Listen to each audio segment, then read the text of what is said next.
할렐루야. 하나님의 은혜와 우리 주 예수 그리스도의 평강이 오늘 거룩한 주일 마음과 뜻과 정성을 다하여 하나님 앞에 예배의 제단을 쌓는 우리 태연의 모든 성도들과 가정 위에 함께 하시기를 주님의 이름으로 간절히 축원합니다. 오늘 본 말씀을 가지고 나의 친구라는 제목으로 함께 은혜를 나누겠습니다. 여러분 친구가 있으신가요? 친구가 몇 명 있으신가요? 친구가 있냐고 물어보면 이렇게 대답하시는 분이 있을 거예요. 과거에는 있었는데 지금은 다 죽었어. 연세가 많으신 어르신들에게는 친구들이 가장 먼저 세상을 떠나가겠죠. 우리 교회는 리모델링 공사를 마치고 그래서 9월 첫 주에 어른들을 대상으로 친구 초청잔치 홈커밍 데이를 하려고 계획을 했었습니다마는 추석 연휴도 있고 준비하는 시간이 좀 더 필요해서 그래서 잘 준비해서 추수감사절 바로 그 토요일에 교회 여러분들 친구를 초청하는 시간을 가지려고 합니다. 교회 전도 행사가 아니고요. 그냥 우리 교회 한번 와서 그 맛있는 거 먹고 교회 간단하게 소개하고 돌아가는 정도의 가벼운 행사가 되겠습니다. 물론 그렇게 왔다가 교회가 좋아서 우리 교회에 오겠다 그러면 말리지는 마세요. 말리시면은 안 됩니다. 미리미리 여러분들 친구들에게 말씀을 해놓으세요. 그래서 추수감사절 바로 하루 그러니까 그 전날 토요일 날 우리 교회에서 행사 있다. 한번 놀러 가자. 왜 놀러 오라고 하냐? 리모델링에서 자랑하려고 한다. 이 정도만 얘기하시면 되겠습니다. 여러분 친구란 무엇일까요?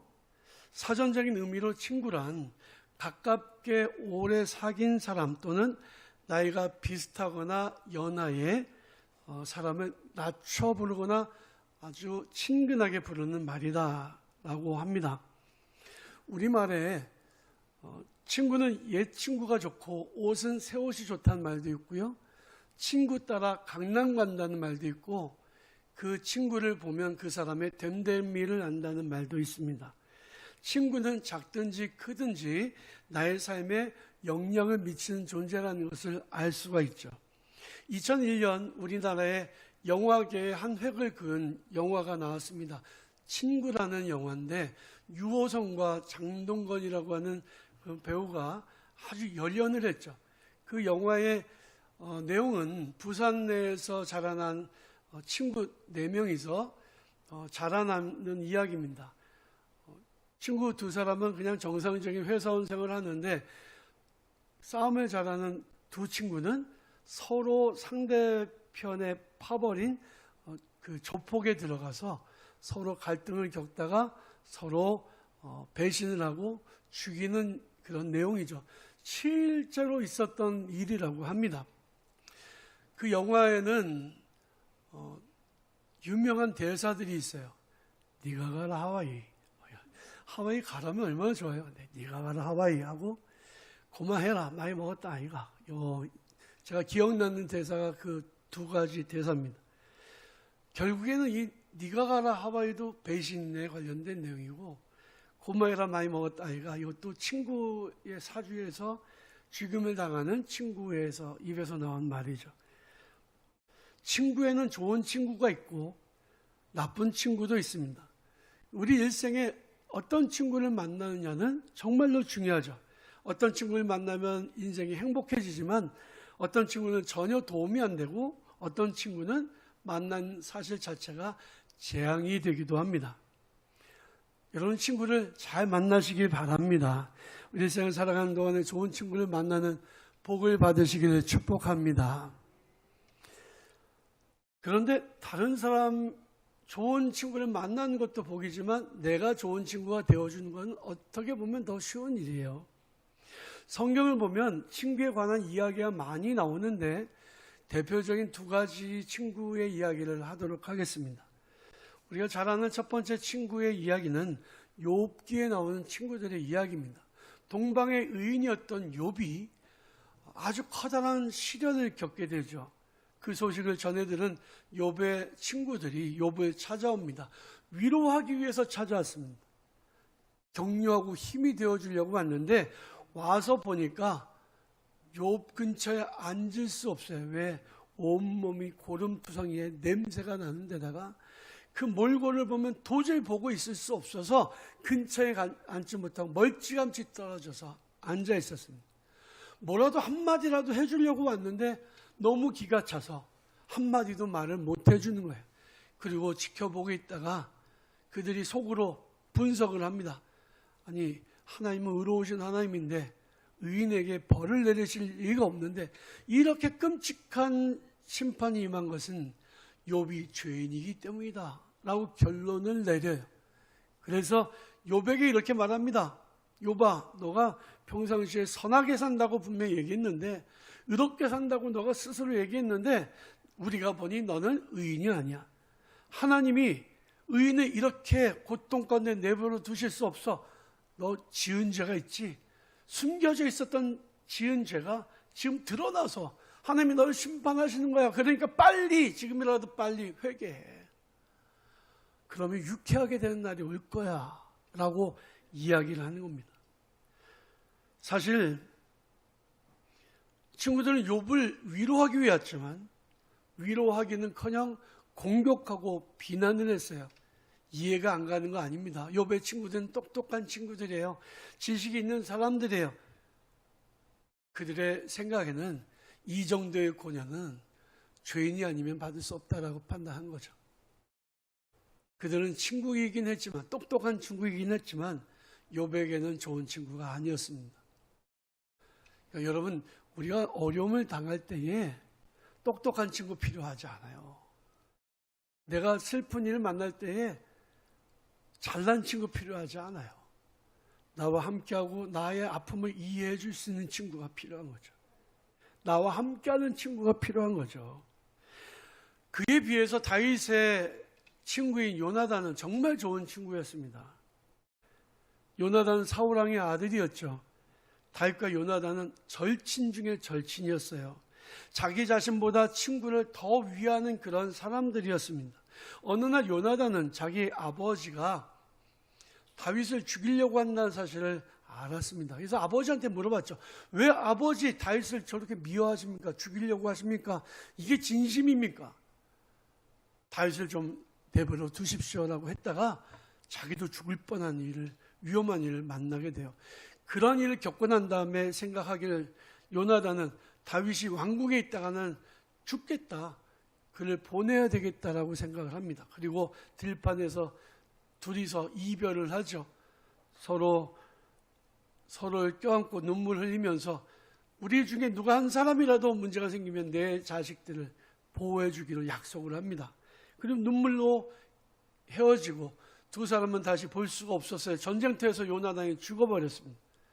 오랜 세월이 지난 후에 다윗이 이스라엘 왕이 되었을 때에 그 두 사람의 언약을 기억하고 요나단의 아들을, 저른발이 아들을 자기의 집에 데려다 놓고 자기 식탁에서 같이 음식을 먹게 하고 그가 죽기까지 그를 끝까지 보호해 주었습니다. 성경은 다윗과 요나단의 사랑을 남자와 여자와의 사랑에는 비교할 수 없을 만큼 아주 크고도 높은 사랑이라고 설명하고 있습니다. 여러분, 성경이 말씀하고 있는 친구는 무엇일까요? 어떤 사람일까요? 잠언 17장 17절에 보면 이런 말씀이 나옵니다. 친구는 사랑이 끊어지지 않는다. 여러분, 좋을 때는 친구, 어려운 일이 생기면 친구 아니에요? 이건 친구가 아니죠. 집을 나간 탕자가 친구가 많았습니다. 돈으로 사귄 친구였습니다. 돈 떨어지니까 다 끝나버리고 말더라고요. 잠언 27장 17절에는 철이 철을 날카롭게 하는 것 같이 사람이 그의 친구의 얼굴을 빛나게 하느니라 했습니다. 좋은 친구는요, 만나면 그 사람을 힘을 나게 하고 즐겁게 하고 기쁘게 하고 용기를 갖게끔 하는 게 좋은 친구예요. 만나면 그 사람 때문에 맨날 마음이 불편하고 짜증이 나고 슬픔이 찾아오고 고통이 찾아오면 좋은 친구 아니죠. 그런 인간관계는 빨리 정리하는 게 좋습니다. 잠언 18장에는 이런 말씀이 나와요. 많은 친구를 얻는 자는 해를 당하게 되거니와. 친구가 많다고 좋은 거 아닙니다. 어떤 친구는 형제보다 친밀하니라. 형제보다 친밀한 친구가 있으면요, 한 명만 있어도 참 그 사람이 행복한 거죠. 여러분들이 살아가는 동안에 평생 좋은 친구를 만나시기를 축복합니다. 하지만 사람은 신뢰의 대상이 아니에요. 믿음의 대상이 아닙니다. 내가 널 믿었는데 어떻게 너가 나한테 이럴 수 있어? 뒤통수를 쳐. 시저가 한 말이 있잖아요. 브루투스, 너 맞아. 블루투스가 아니고요. 브루투스라는 사람이. 믿었는데 어떻게 네가 나를 배신을 할 수 있냐?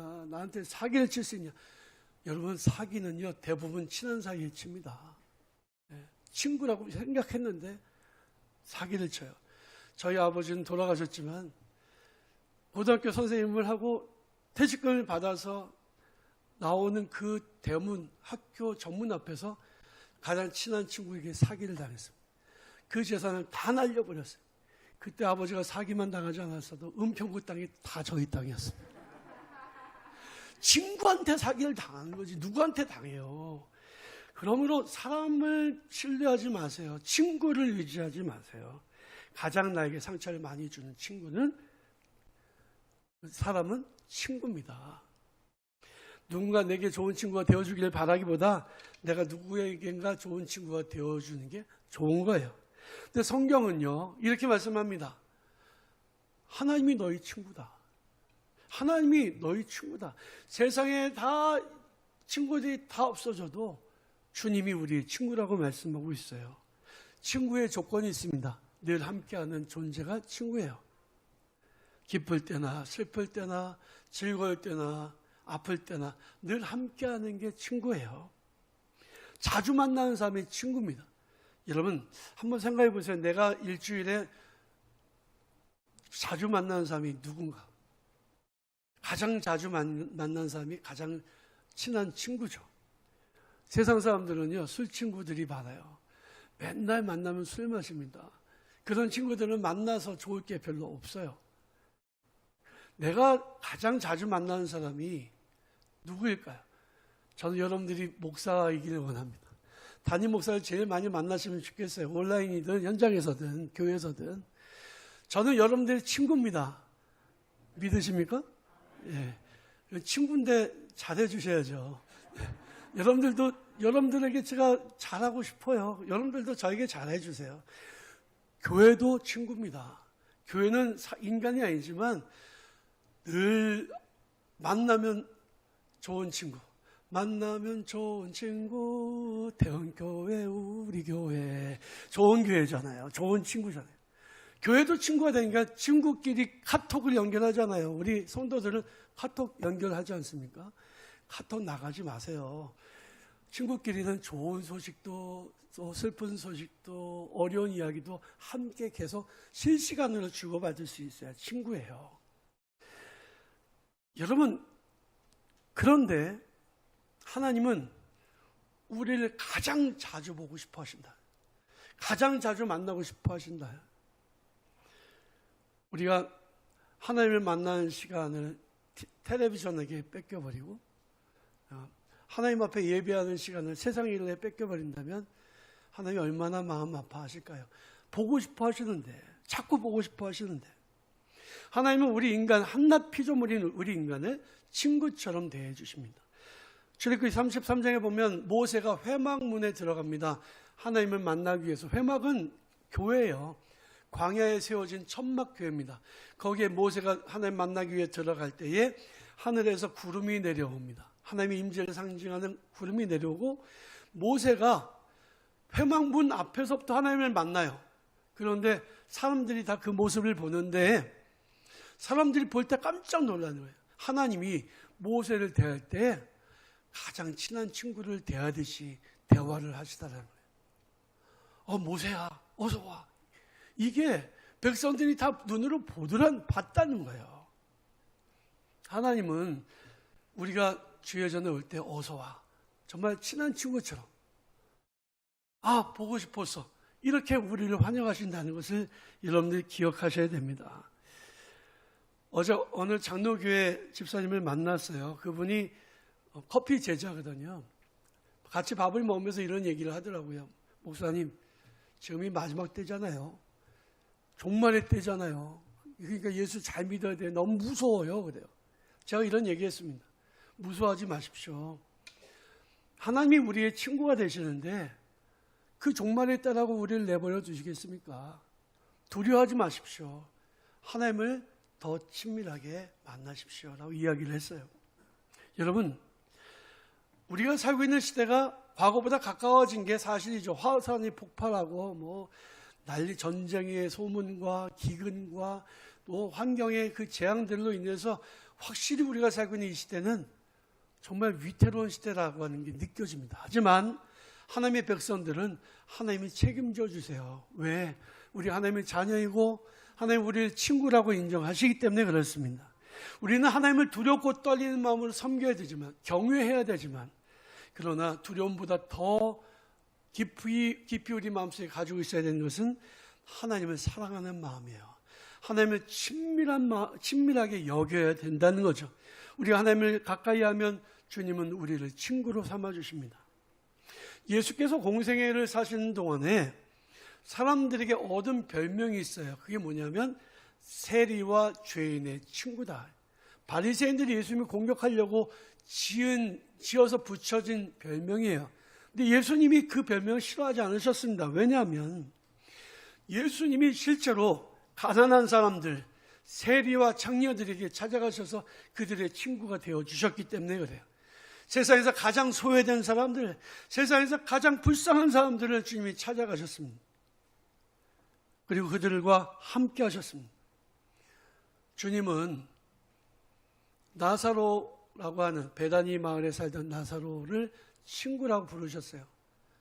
나사로가 죽었을 때 예수님이 이렇게 말씀하십니다.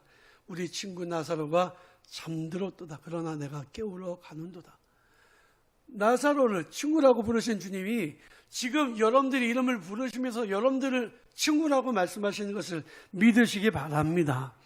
요한복음 15장에 보면 이렇게 말씀하고 있어요. 내 계명은 곧 내가 너희를 사랑한 것 같이 너희도 서로 사랑하라 하는 이것이라. 사람이 친구를 위하여 목숨을 버리면 이보다 더 큰 사랑은 없나니 너희는 내가 명하는 대로 행하면 곧 나의 친구라. 주님이 명하시는 게 뭐예요? 서로 사랑하라. 내가 너희를 사랑한 것 같이 너희도 사랑하라. 그러면 너희가 나의 친구다 라고 주님 말씀하신 거예요. 너희는 나의 친구다. 주님이 우리를 친구라고 부르십니다. 그렇다면 주님이 우리의 친구가 되셨다는 것은 어떤 의미가 있을까요? 첫 번째로는 주님이 나를 바라보신다라고 하는 거예요. 하나님이 우리를 바라보실 때 우리를 심판하시려고 무슨 죄를 저지르나 이러고서 보시는 게 아니라 우리를 친구처럼 사랑스럽게 바라보고 계시다는 거예요. 친구는 자꾸 전화합니다. 보고 싶다고 이야기하고 전화로 올라 통화하고 그리고 자꾸 만나잖아요. 자꾸 보고 싶잖아요. 옛날엔 친구였는데 지금 친구 아니라 왼수된 사람은요. 길 다니다가도 볼까 봐 걱정을 해요. 그렇죠? 왼수는 안 보고 싶어요. 내 친구는 자꾸 보고 싶어요. 보면 너무너무 반가. 그래서 만나면 인사하잖아요. 여러분 이상한 변호사 우영우 보셨나요? 세계 1위 드라마니까 보셔요. 예, 굉장히 괜찮습니다. 제가 이번에 쓴 논문이 발달장애인에 관한, 커피와 발달장애에 관한 건데, 그래서 제가 좀 주의 깊게 봤어요. 거기에 보면 그 자폐인 그 우영우 변호사가 친구가 있어요. 그래서 그 친구를 만나면 어떻게 인사하냐면, 우투더 영투더 우 이렇게 인사, 이러잖아요. 그걸 보면서 야, 저 친구를 보는 게 너무너무 반갑구나. 너무너무 좋구나. 그래서 저렇게 인사하는구나 이런 생각을 했습니다. 친구는 보면 좋은 거예요. 제가 설교를 1, 2부 잘하고 정말 저는 최선을 다해서 설교를 하고 그리고 교인들 나가는데 나갈 때 웃어주는 사람이 거의 없어요. 우리 태연의 약속은 미소 짓는 건데 미소 짓고 나간 사람이 한 사람도 없어요. 여러분 오늘 그러지 마시길 바랍니다. 웃어주면서 좀 나가세요. 은혜를 받았습니다 인사하고 그러면 얼마나 좋아요. 제가 할렐루야 하면 할렐루야 인사하면 얼마나 좋아요. 만나면 좋은 친구. 예. 그런데 만났는데 항상 화나 있는 것 같아. 예. 하나님은 우리를 보시면 그렇게 안 보셔요. 우리를 따뜻한 사랑의 눈길로 바라보신다는 거죠. 그래서 느헤미야에 보면 9장 7절에 주는 하나님 여호와시라 옛적에 아브라함을 택하시고 갈대아 우르에서 인도해내시고 아브라함이라는 이름을 주시고 그의 마음이 주님 앞에서 충성됨을 보셨다라고 말씀하고 있습니다. 하나님 우리를 바라보시면서 우리가 하는 행동 하나하나에 너무너무 기뻐하시는 거예요. 아브라함에게 하나님께서 100세에 낳은 아들 이삭을 번제물로 바치라고 명령하셨습니다. 아브라함은 그 말씀을 듣고 그 다음 날 아침 일찍 일어나서 아들을 데리고 아들을 번제물로 바치려고 합니다. 이 모습을 보시고 하나님께서 이렇게 말씀하세요. 아브라함아, 너가 하려는 일을 빨리 그만둬라. 너가 너의 독자 아들 이삭이라도 내게 아끼지 않았으니 이제야 너가 나를 사랑한 줄 알았다. 하나님 진짜 나를 지켜보고 계셔요. 친구처럼. 그리고 내 반응을 보시고 그리고 내가 하는 일로 인해서 하나님 기뻐하신다는 거예요. 사랑하는 성도 여러분, 나를 바라보고 계시는 하나님 그 눈길을 늘 느끼시고요. 여러분들도 늘 주님을 바라보시는 성도들이 되시길 바랍니다. 둘째로 주님이 나의 친구가 되어주신다는 것은 주님이 나와 동행하신다는 뜻이에요. 친구는 항상 함께하는 사람이지 힘들고 어려울 때 멀찌감치 가 있다가 좋을 때만 오는 건 친구가 아닙니다. 그런 친구 있다면 끊어버리세요. 옛날 노래, 오래전에 신앙생활 하셨던 분들 이 노래 아실 거예요. 나는야 친구 대신 하나님과 푸른 초장 한없이 거니네 손에 손을 잡고 기쁨을 나누면서 단둘이서 한없이 거니네. 이 찬양 있잖아요. 주님과 동행하는 삶, 주님이 나와 함께 하시고 내가 주님과 함께하는 삶이 친구된 하나님과 동행하는, 친구된 하나님과 살아가는 삶입니다. 하나님은 하나님을 경외하는 사람들과 함께 동행하시고 그의 삶의 은혜를 베풀어 주십니다. 하나님은 아브라함과도 그렇게 동행하셨고 모세와도 그렇게 동행하셨고 다윗과도 그렇게 동행하셨습니다. 성질이 나쁜 사람이라고 해도, 성격이 좀 문제가 있는 사람이라고 해도 하나님이 친구로 삼아주셨으면 동행하세요. 창세기 35장 3절에 보면 야곱은 이렇게 가족들에게 말합니다. 우리가 일어나 베델로 올라가자. 내 환난 날에 내게 응답하시며 내가 가는 길에서 나와 함께 하신 하나님께 내가 거기서 제단을 쌓으려 하노라. 야곱은 정말 사람들 볼 때 참 문제 많은 사람이었지만 하나님이 그와 친구 되기로 결심하셨기에 그의 평생에 그와 함께 하셨습니다. 야곱은 그것을 고백한 거죠. 하나님은 하나님을 경외하는 사람들과 늘 함께 하시고 그와 동행하시는 여러분 믿으시기 바랍니다. 주님이 우리와 함께 하심을 믿으시고 여러분들도 늘 주님과 동행하는 삶을 사시기를 바랍니다. 세 번째로 하나님이 나의 친구가 되어주신다는 의미는 주님이 나의 이야기를 들어주신다는 뜻이에요. 친구를 만났는데 만나서 얼굴만 쳐다보고 멀뚱멀뚱 있는 것은 뭔가 친구 사이에 문제가 있는 겁니다. 아무리 말이 없는 사람도 친구를 만나면 대화합니다. 저는요, 친구와 만나서 대화하는 남자들을 보는데요, 얼마나 시끄러운지요. 얼마나 수다를 떠는지 시끄러워서 목소리나 작아요. 음식점에 가서 음식을 먹으면서 술 마시면 또 친구가 얼마나 큰 소리를 떠드는지 얼마나 많이 대화를 하는지 몰라요. 대화하는 모습을 보면 그 두 사람이 친구인지는 알 수 있죠. 원수는 대화가 없습니다. 주님은 나의 이야기를 들어주시는 분이세요. 하나님, 제가요 오늘 이렇게 살았거든요. 이렇게 지냈거든요. 하나님, 오늘 이런 계획이 있거든요. 하나님, 저 너무 슬퍼요. 너무 외로워요. 너무 힘들어요. 누가 저를 힘들게 해요. 이런 얘기들 하나하나 주님 앞에 올려드릴 때 주님은 야, 쓸데없는 소리 하지 말고 입 다물어 이러지 않으셔요. 들어주신다는 거예요. 하나님, 우리의 작은 신음에도 귀를 기울이시는 분이신 것을 여러분 믿으시기 바랍니다. 부부가요, 젊었을 때는 사랑으로 살지만 나이 들면 정으로 산다 하잖아요. 근데 친구 돼서 사는 게 정말 좋은 것 같아요. 여러분, 집에 갔는데 남편이 아내를 보면서 한마디 말도 하지 않는다. 아내가 남편 보고도 한마디 말도 하지 않는다면 문제입니다. 오히려 이웃집 아저씨랑 얘기를 더 많이 해.